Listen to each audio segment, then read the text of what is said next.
Hello everyone, welcome to क्यारा success short. क्यारा success short में आपका बहुत बहुत स्वागत है।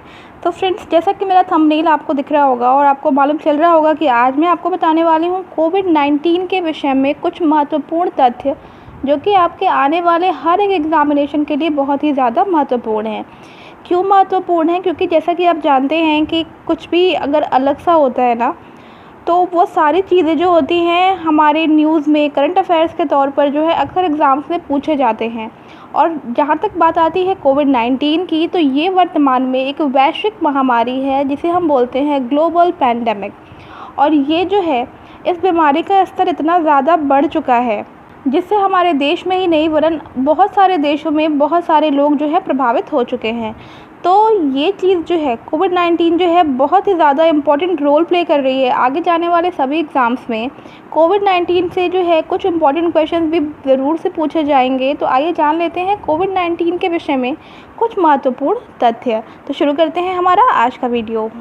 तो फ्रेंड्स, सबसे पहले हम जानेंगे कि क्या है कोविड-19। तो कोविड-19 जो है एक वायरस जनित जेनेटिक बीमारी है जो कि वर्तमान में वैश्विक महामारी ग्लोबल पैंडेमिक बन चुकी है। और इस बीमारी का संबंध कोरोना वायरस नामक वायरस परिवार से है।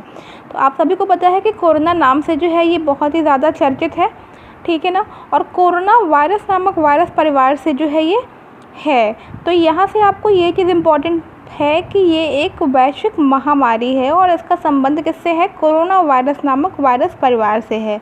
आइए देख लेते हैं इसकी उत्पत्ति के बारे में। इसकी उत्पत्ति की तिथि जो है वो है 31 दिसंबर 2019। तो जैसे अगर क्वेश्चन आपसे पूछता है कि इसकी उत्पत्ति कब हुई, तो ये आप देंगे यहाँ पे डेट 31 दिसंबर 2019, ठीक है ना। ऑप्शन में आपको ये ज़रूर से मिलेगा। स्थान यानी कहाँ पे ये पाया गया सबसे पहले, तो ये पाया गया था वुहान, चाइना में। तो ये देखिए, दो बहुत ही इंपॉर्टेंट क्वेश्चंस आपके यहाँ से बन रहे हैं कि कब ये इसकी उत्पत्ति हुई और ये किस स्थान पे सबसे पहले जो है पाया गया था। वाहक कौन सा है इसका? तो इसका वाहक है पैंगोलिन, जिसे हम कहते हैं क्रिटिकली इंडेंजर्ड, ठीक है ना, क्रिटिकली इंडेंजर्ड। तो ये इसका वाहक है पैंगोलिन। तो ये भी आपका बहुत ही इंपॉर्टेंट है, अक्सर क्वेश्चन पूछा भी जाता है। अब देखिए नोट में देखिए यहाँ पे दिया हुआ है कि प्रारंभ में इस बीमारी की पहचान निमोनिया के रूप में हुई थी, ठीक है ना। स्टार्टिंग में सबसे पहले इस बीमारी को निमोनिया के रूप में पहचाना गया था। आइए देख लेते हैं कि कोविड-19 का नामकरण कैसे हुआ। सबसे पहला पॉइंट आपका यहाँ से ये है कि 9 जनवरी 2020 को चाइना के शोधकर्ताओं ने कोरोना वायरस के रूप में इसकी पहचान की थी। इसके बाद से विश्व स्वास्थ्य संगठन यानी कि WHO ने इसे नोवेल कोरोना वायरस 2019 यानी कि 2019 NCOV नाम दिया था। तो देखिए इसका नाम जो है क्या पड़ा? 2019 NCOV, ठीक है ना, ये नाम पड़ा था। और ये नाम किसने दिया है?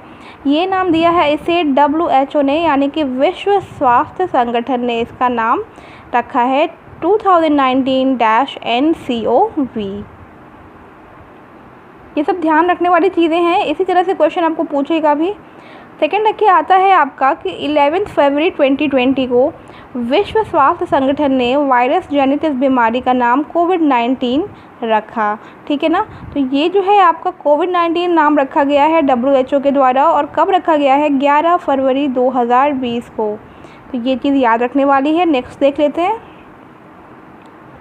कोविड-19 बीमारी का स्रोत जो है वो SARS-CoV-2 SARS-CoV-2 जिसे हम बोलते हैं severe acute respiratory syndrome corona virus 2, ठीक है ना। कोविड-19 बीमारी का स्रोत क्या है? SARS-CoV-2। SARS-CoV-2 में SARS का मतलब होता है severe acute respiratory syndrome corona. तो बहुत इंपॉर्टेंट है, SARS का फुल फॉर्म आप याद रखिएगा।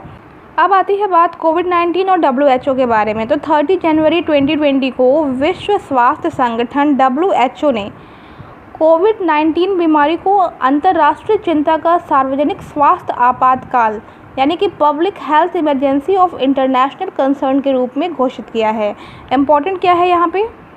इम्पॉर्टेंट है यहाँ पे कि 30 जनवरी 2020 को विश्व स्वास्थ्य संगठन यानी कि WHO का रोल इसमें देखिए बहुत ज़्यादा है। WHO ने कोविड-19 बीमारी को अंतर्राष्ट्रीय चिंता का सार्वजनिक स्वास्थ्य आपातकाल यानी कि public health emergency of international concern के रूप में घोषित किया हुआ है। क्वेश्चन आपसे पूछ सकता है कि कोरोना को public health emergency of international concern के रूप में किसने घोषित किया? तो ये आप इसका आंसर देंगे WHO यानी कि विश्व स्वास्थ्य संगठन। ठीक है। नेक्स्ट आती है बात 11 मार्च 2020 को विश्व स्वास्थ्य संगठन ने कोविड-19 जनित बीमारी को महामारी घोषित कर दिया था, यानी कि एक पेंडेमिक घोषित किया था। ये भी किया था WHO ने ही, और ये इसकी डेट है 11 मार्च 2020। आइए अब जान लेते हैं हम कि एंडेमिक, एपिडेमिक और पेंडेमिक ये 3 चीज़ें होती हैं और ये होती क्या हैं। देखिए बहुत ज़्यादा इम्पॉर्टेंट है ये एंडेमिक, एपिडेमिक और पेंडेमिक, ये तीनों अलग अलग चीज़ें हैं। होती क्या क्या हैं तो इनको पहले डिफ़ाइन कर लेते हैं। एंडेमिक क्या होता है कि जब कोई रोग किसी विशेष क्षेत्र या जनसंख्या में स्थायी रूप से विद्यमान रहता है। ठीक है ना, कोई ऐसा रोग है जो किसी विशेष क्षेत्र में या जनसंख्या में स्थायी रूप से विद्यमान है, तो वो होता है एंडेमिक। अब आती है बात एपिडेमिक की। तो एपिडेमिक क्या होता है कि जब कोई संक्रामक रोग किसी निश्चित जनसंख्या में बड़ी तेज़ी से फैलता है तो उसे हम बोलते हैं एपिडेमिक। ठीक है ना, उसे बोलते हैं हम एपिडेमिक। और अब आती है बात पेंडेमिक की, जिसे हम लोगों ने क्या कहा है, कोरोना वायरस से रिलेट किया है। तो पेंडेमिक क्या होता है कि एपिडेमिक स्थिति का ही विश्व के वृहद क्षेत्र में विस्तार। ठीक है, एपिडेमिक का ही जो है वही स्थिति होगी, बट क्या होगा, ये विश्व के वृहद क्षेत्र में, यानी कि बहुत बड़े क्षेत्र में इसका विस्तार हो जाएगा, तो वो होता है पेंडेमिक। पेंडेमिक मतलब क्या होता है, ये एक महामारी है। इसे हम क्या कहते हैं, इसे हम महामारी कहते हैं हिंदी में। तो इसीलिए जो है इसे कहा गया है, कोरोना वायरस को पेंडेमिक यानी कि महामारी घोषित किया गया है। आइए देख लेते हैं कोरोना वायरस का एक हम परिचय। कोरोना वायरस देखिए क्या है, ये एक वायरस का परिवार है। सिंपल है, कोरोना वायरस क्या है, एक वायरस है। यह वायरस जो है सर्दी जुकाम से लेकर गंभीर बीमारियों जैसे कि मध्य पूर्व श्वसन सिंड्रोम मर्स CoV और गंभीर तीव्र श्वसन सिंड्रोम यानी कि सार्स CoV के लिए उत्तरदायी है। ठीक है ना, इन दोनों के लिए ये उत्तरदायी है, मर्स CoV और गंभीर तीव्र श्वसन सिंड्रोम यानी कि सार्स CoV के लिए उत्तरदायी है। ये वायरस जो है आपका, ये जेनेटिक रोग है, जानवरों से मनुष्यों में संचरण से होने वाला रोग का कारक है। ठीक है ना, ये वायरस जो है वो जेनेटिक रोग जो है जानवरों से मनुष्यों में संचरण से होने वाला रोग का कारक है। सामान्य तौर पर यह वायरस जानवरों की निम्नलिखित प्रजातियों में पाया जाता है, जैसे ऊँट हुए, मवेशी हुए और चमगादड़ हुए। तो ये आपको ध्यान रखना है, जो प्रजातियां हैं इनकी दी हुई है जिसमें सामान्य तौर पर यह वायरस जो है पाया जाता है। तो कौन कौन से हैं, वो ऊँट है, मवेशी हैं और चमगादड़ हैं। नेक्स्ट पॉइंट है, कोरोना वायरस की पहली बार पहचान 1960 के दशक के मध्य में की गई थी। ठीक है ना, अब आती है बात कोरोना वायरस के प्रकार की। तो वर्तमान में ज्ञात कोरोना वायरस को लेकर अभी तक 7 कोरोना वायरस की पहचान की जा चुकी हैं, जो कि निम्नलिखित हैं। यहाँ पे देखिए नाम दे रखा हुआ है 229E alpha corona virus, NL63 alpha corona virus, OC43 beta corona virus, HK41 beta corona virus, MERS CoV beta corona virus जो कि मध्य पूर्व श्वसन सिंड्रोम, जो कि मैंने आपको पहले बताया है, उसके लिए उत्तरदायी है, सार्स CoV यानी कि बीटा कोरोना वायरस जो कि गंभीर तीव्र श्वसन सिंड्रोम के लिए उत्तरदायी है, और नेक्स्ट है आपका सार्स CoV-2 जो कि वर्तमान वैश्विक महामारी के लिए उत्तरदायी है। तो आपको याद क्या रखना है इसमें कि वर्तमान में 7 प्रकार के कोरोना वायरस की पहचान की जा चुकी है। तो ये आपको याद रखना है कि ये 7 प्रकार के कोरोना वायरस की पहचान हुई है। ठीक है, अब इसमें जो इम्पोर्टेंट है वो ये है कि मर्स CoV और सार्स CoV, मैंने आपको दोनों का इसका बताया है फुल फॉर्म क्या होता है। तो पहली बार जो है सार्स CoV की पहचान जो की गई थी वो नवंबर 2002 में की गई थी। स्थान इसके चाइना ही था और इसका पूरा नाम है गंभीर तीव्र श्वसन सिंड्रोम कोरोना वायरस। 8098 संक्रमित मामलों के साथ 774 मृत्यु के मामलों के लिए उत्तरदायी है ये। ठीक है, ये जो डेटा है थोड़ा सा आपका पुराना है, अभी वर्तमान में जो है ये डेटा और भी ज़्यादा होगा। नेक्स्ट आती है बात मर्स CoV की। तो पहली बार इसको 2012 में पहचाना गया था। इसका स्थान है सऊदी अरब व अरब प्रायद्वीप के आसपास के क्षेत्र। अब आती है बात कोविड-19 बीमारी के लक्षण की। तो देखिए कोविड-19 बीमारी के लक्षण कौन कौन से हैं। सबसे पहला है गुर्दे का कार्य ना करना, दूसरा है निमोनिया, तीसरा है खांसी, फिर है सांस लेने में तकलीफ, बुखार और कफ। तो ये 6 लक्षण यहाँ पे दिए गए हैं। तो इसमें से कोई भी पॉइंट आपके ऑप्शन में आता है तो आप उसे टिक कर सकते हैं। नोट में देखिए है कि इस बीमारी में मनुष्य का फेफड़ा जो है वो प्रभावित होता है, जिससे ऑक्सीजन का प्रवाह रुकने लगता है। परिणाम स्वरूप अधिक गंभीर मामलों में मरीज की मृत्यु भी हो जाती है। तो फेफड़ों को प्रभावित करता है, ये क्वेश्चन आपसे इस तरह से पूछा जा सकता है कि कोरोना वायरस में सबसे ज़्यादा प्रभावित होने वाला अंग कौन सा है, तो इसका आंसर हो जाएगा फेफड़ा। नेक्स्ट आती है बात टीका की। तो कोविड-19 बीमारी से बचने के लिए वर्तमान में कोई भी टीका उपलब्ध नहीं है, ठीक है ना, कोई भी वैक्सीन अभी इसके लिए नहीं है। बचाव क्या है कि सतर्कता ही इसका मूल मंत्र है, ठीक है, सतर्कता ही इसका बचाव है और इस बीमारी से बचने का एकमात्र तरीका है। अपने हाथों को निरंतर आप साबुन से या फिर अल्कोहल युक्त सैनिटाइज़र से धोते रहें, सोशल डिस्टेंसिंग का पालन करें, अपने चेहरे को मास्क से, विशेष रूप से N95 मास्क व फेस शील्ड से ढके रहें। PPE यानी कि पर्सनल प्रोटेक्टिव इक्विपमेंट से शरीर को ढक करके रखें। PPE का फुल फॉर्म भी जो है बहुत इंपॉर्टेंट है। तो PPE का मतलब होता है पर्सनल प्रोटेक्टिव इक्विपमेंट। दूसरे लोगों से 1 मीटर की दूरी बनाए रखें। खांसने छींकने के दौरान मुंह को रुमाल से ढक कर रखना और इसके बाद हाथ को साबुन से धोना। आइए देख लेते हैं कुछ अन्य महत्वपूर्ण तथ्य। सबसे पहला पॉइंट है कि इस बीमारी से 60 वर्ष से अधिक उम्र के लोग सर्वाधिक प्रभावित हैं, जिन्हें हृदय, फेफड़ा व डायबिटीज़ जैसी बीमारी है। सेकेंड पॉइंट है इसका, इस बीमारी से सुबेद लोगों में स्वास्थ्य कार्यकर्ता भी शामिल हैं, ठीक है। बच्चे और किशोरों में इस बीमारी का प्रभाव अपेक्षाकृत कम देखा गया है। उनमें इस बीमारी के लक्षण काफ़ी नरम यानी कि माइल्ड प्रकृति के पाए गए हैं। भारतीय आयुर्विज्ञान अनुसंधान परिषद ICMR के वरिष्ठ वैज्ञानिक डॉक्टर रमन आर गंगाखेडकर के अनुसार लगभग 80% मरीजों में कोविड-19 बीमारी के बहुत कम या बिल्कुल भी लक्षण दिखाई नहीं देते हैं। 15% लोगों में गंभीर और 5% लोगों में अति गंभीर लक्षण दिखाई देते हैं। नेक्स्ट आती है बात कोविड-19 वैश्विक परिप्रेक्ष्य की। तो जानते हैं नंबर पॉइंट पहला जो है इसमें, विश्व आर्थिक समुदाय यानी कि WEF ने कोविड-19 बीमारी का शमन करने हेतु कोविड-19 एक्शन प्लेटफॉर्म जारी किया है। किसने जारी किया है? WEF यानी कि वर्ल्ड इकोनॉमिक फोरम ने। नेक्स्ट है, कोविड-19 बीमारी से संक्रमित होने वाले पहले प्रधानमंत्री बोरिस जॉनसन हैं। तो ये भी क्वेश्चन बहुत इंपॉर्टेंट है कि पहले ऐसे प्रधानमंत्री कौन से हैं जो कि कोविड-19 बीमारी से संक्रमित हुए, तो वो हैं बोरिस जॉनसन। नेक्स्ट पॉइंट है, प्रिंस चार्ल्स कोविड-19 बीमारी से संक्रमित होने वाले ब्रिटिश राज परिवार के पहले व्यक्ति हैं। तो प्रिंस चार्ल्स, देखिए इनके लिए भी बहुत इंपॉर्टेंट पॉइंट है ये। नेक्स्ट है कि 26 मार्च 2020 को G20 सम्मेलन का आयोजन सऊदी अरब के नेतृत्व में किया गया।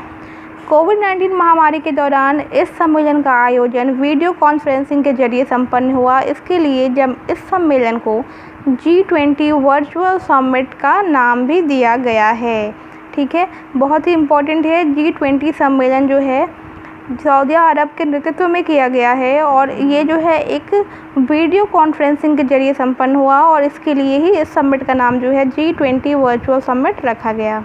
और इस समिट में भारत का नेतृत्व जो है वो प्रधानमंत्री नरेंद्र मोदी जी ने किया था। तो बहुत इंपॉर्टेंट है ये। नेक्स्ट पॉइंट है कि विश्व स्वास्थ्य संगठन, UN फाउंडेशन और अन्य सहयोगियों ने मिलकर अपनी तरह का पहला कोविड-19 सॉलिडेरिटी रिस्पांस फंड यानी कि कोविड-19 सॉलिडेरिटी रिस्पांस फंड जारी किया है। यह फंड विस्तृत क्षेत्र में दाताओं से अनुदान प्राप्त करके कोविड-19 महामारी के खिलाफ संघर्ष को जारी रखने में विश्व स्वास्थ्य संगठन और अन्य सहयोगियों की मदद करेगा। अब बात करते हैं एक और बहुत ही महत्वपूर्ण पॉइंट की कि मई 2020 में अमेरिका ने WHO से अपने सारे संबंध समाप्त करने की घोषणा कर ली है। तो किसने जो है WHO से अपने सारे संबंध समाप्त कर लिए हैं? तो वो है अमेरिका। इससे पहले अमेरिका ने विश्व स्वास्थ्य संगठन को वार्षिक दी जाने वाली आर्थिक मदद को रोकने की घोषणा की थी। गौरतलब है कि विश्व स्वास्थ्य संगठन को विश्व के विभिन्न देशों से प्राप्त होने वाली कुल आर्थिक मदद का करीब 15% अकेले अमेरिका से प्राप्त होता है। अमेरिका का आरोप है कि कोविड-19 वैश्विक महामारी को विश्व भर में फैलने से रोकने में विश्व स्वास्थ्य संगठन जो है वो असफल रहा है।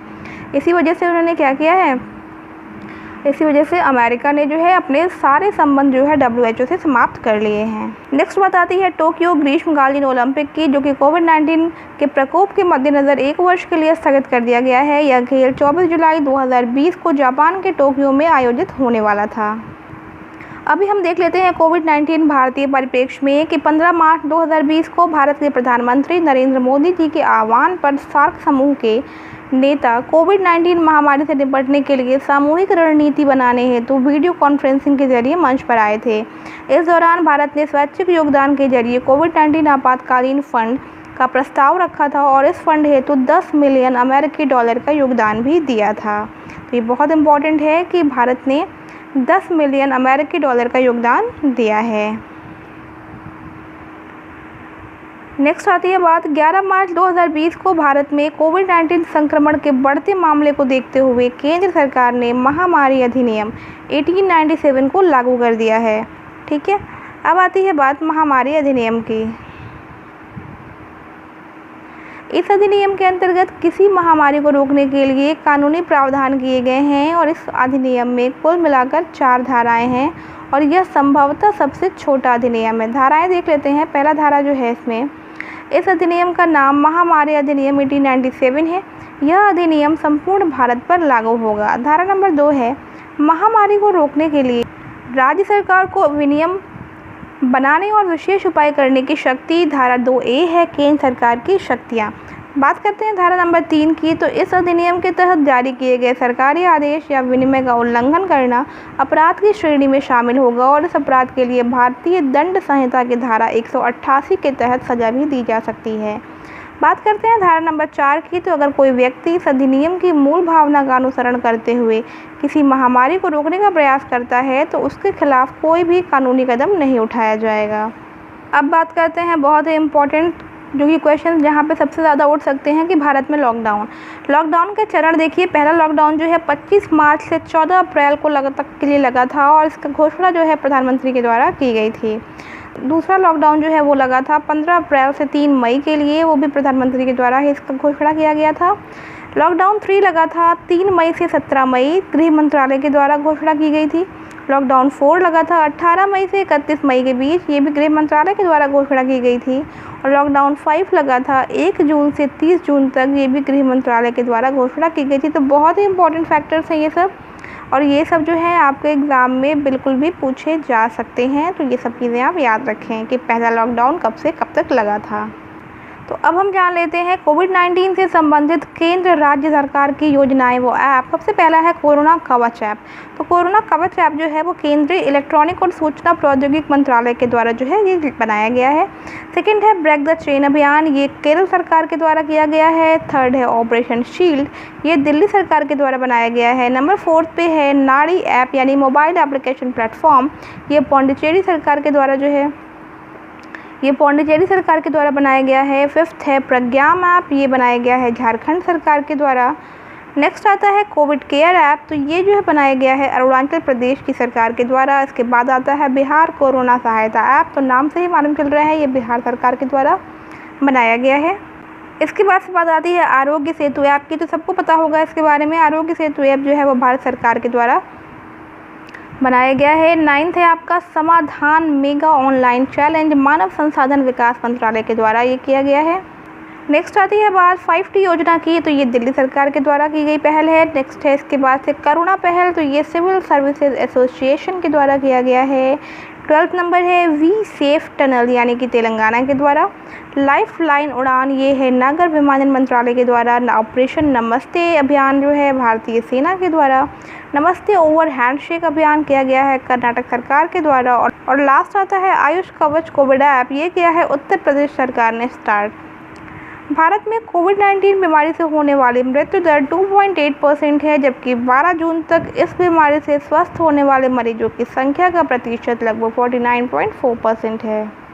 यहाँ पर जो दी गई जानकारी है वो 12 जून तक के अकॉर्डिंग दी गई है, लेकिन इसमें से सिर्फ चेंज होने की संभावना होगी। तो जो डेटा है और जो परसेंटेज हैं, बाकी जो लॉकडाउन की डेट्स हैं, बाकी जो योजनाएं हैं सरकार हैं, जो आपके डेफिनेशंस हैं, ये सारी चीज़ अपरिवर्तित रहने वाली हैं। सिर्फ आपका जो डेटा है वो ही चेंज हो सकता है कि कहाँ पे कितनी संख्या में बढ़ोतरी हुई और कहाँ पे नहीं हुई, और क्या क्या चीज़ें इसमें कितने परसेंट से मृत्यु दर क्या है, परसेंटेज क्या है उसका, यही सब सिर्फ चेंज होने वाला है।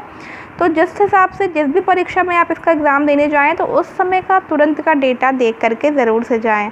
सो आई होप फ्रेंड्स कि आपको आज का ये वीडियो बहुत ज़्यादा पसंद आया होगा। कोविड-19 के बारे में जो भी इम्पोर्टेंट फैक्ट्स थे, जो भी जानकारियाँ थी, वो सब मैंने आपको इस एक वीडियो में जो है कवर कर दिया है। आने वाले बहुत सारे एग्ज़ाम्स में ये आपको बहुत ही ज़्यादा बेनिफिट देंगी, बहुत ही ज़्यादा बेनिफिशियल होंगे आपके लिए। तो अगर मेरा वीडियो पसंद आया हो तो मेरे चैनल को लाइक करना, शेयर करना और सब्सक्राइब करना। तो मिलते हैं अपनी नेक्स्ट वीडियो में। Till then take care and bye bye.